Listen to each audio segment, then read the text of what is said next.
Good afternoon from a very sunny and warm Botawil in the Free State.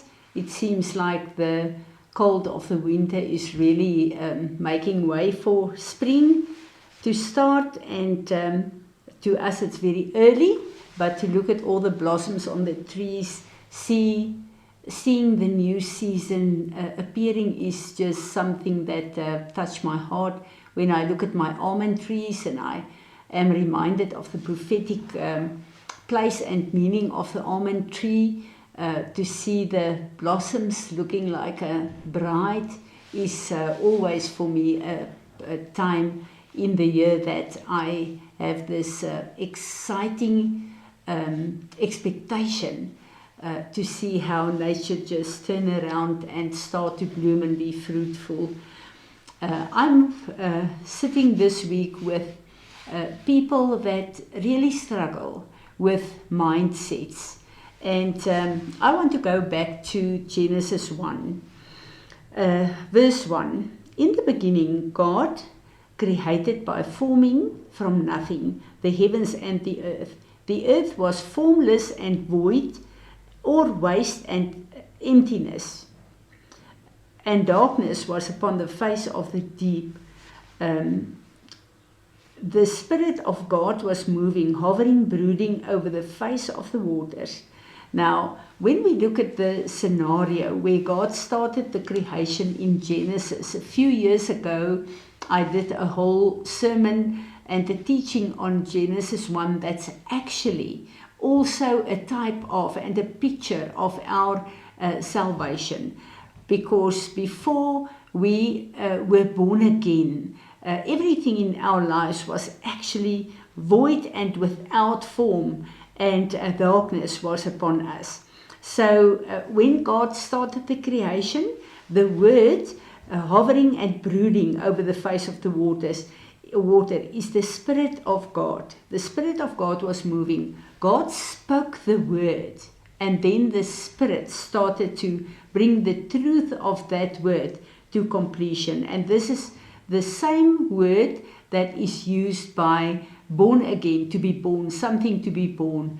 Actually, the hovering, when you go back to the Hebrew, is like a hen hatching on eggs and covering that eggs and brooding over it until the chickens appear. So that's the same word. So when we are born again immediately into the kingdom of God. We are transformed from our old man to the new man, Jesus Christ. So we received that seed, that uncorruptible seed, and everything was imparted to us in the Spirit.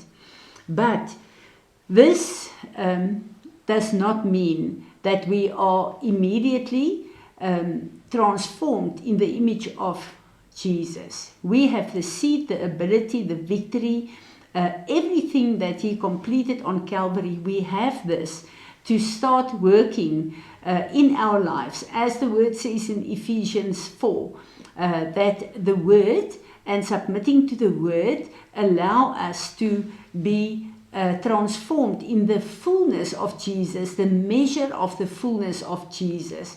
But this takes a time. And the very difficult situation and a very dangerous situation is that we are co-workers with God. We are born again, but now we have his word. And in Matthew 8 verse 32, this is a very important scripture. And you will know the truth regarding salvation, and the truth will set you free from penalty of sin. So this is John 8 verse 32, and John is writing this letter saying to the church that you have been saved, but the truth, the word, as you know the truth and as you follow the truth and as you obey the word of God, you will be set free. And this is this has a lot to do with our mindsets. If we look at the picture of the Israelites in the desert. When they came out of Egypt, that was a type of the salvation. They were out of Egypt and they had to be transformed and to be to the promised land. So they came out of Egypt and they were on their way to the promised land. But this was a journey that they had to go through, and they have to choose, make the right choices in this journey. But what happened to the Israelites? They were slaves in Egypt, and with their salvation, eating the lamb, putting the blood on their doors, going through the Red Sea, that they were saved from their slavery and from Egypt. But quite a large number, most of them, did not want to change their minds. They had a mentality of slaves going through that desert, and they missed their promised land because they would not change their minds. And they died in the desert. They died slaves because of their unchanged minds. And this is the strongholds that we give the enemy a right to come and live in our minds, in our soul dimension. And then we are in a prison through the mindsets and the lies of the enemy.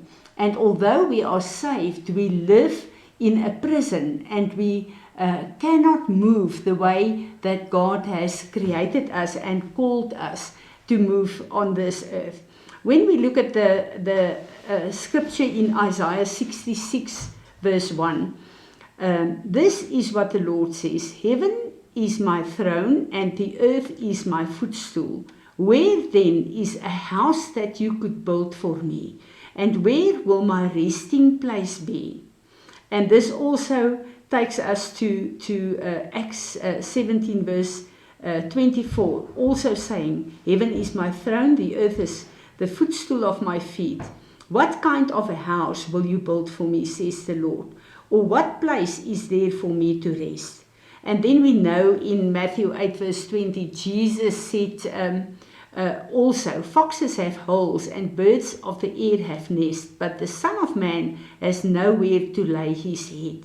So what is the meaning of this? When we see what the Lord expects from us, He is seeking a resting place in us. This is why He says that we need to serve Him and love Him with our whole heart and our mind and our soul. Because if we love Him, we will create a stronghold in our minds, and the Word of God, the mind of Jesus, will become our minds, and that will be His resting place. But when we look at our lives and all the challenges that we daily need to face, when we look, let's take one, anxiety and fear. And we know this is a very, very common place for the enemy to attack us. If we keep on to allow the enemy's conversations of fear and unbelief and anxiety and stress in circumstances in our lives, we give him, Paul calls this a foothold. And if we keep on submitting to the enemy and to his lies, we allow him to build a resting place in our minds. We give him a right with his mindsets because we believe him and we choose his word of fear to interfere in our lives, but to also direct our footsteps. So we need then to, if you have a lifestyle and a habit of being afraid, being worried about a lot of things, being in fear for certain things to happen, this means that there's a stronghold of fear in your mind. So there's a stronghold of fear, of depression, there's such a lot of strongholds if we keep on listening to the enemy and accept his lies and his word, we make a stronghold, a place for him, a resting place in our minds. And then we are like the Israelites of old. We have been saved by the blood of Jesus, but we are living a lifestyle of imprisonment. And this is so sad to see, because that keeps us in bondage, and there are boundaries set around us to keep us in a place where the enemy wants us, and that we cannot follow what God and what Jesus has planned for our lives. So this week I really dealt with strongholds of fear, especially, and anxiety, worries about the future.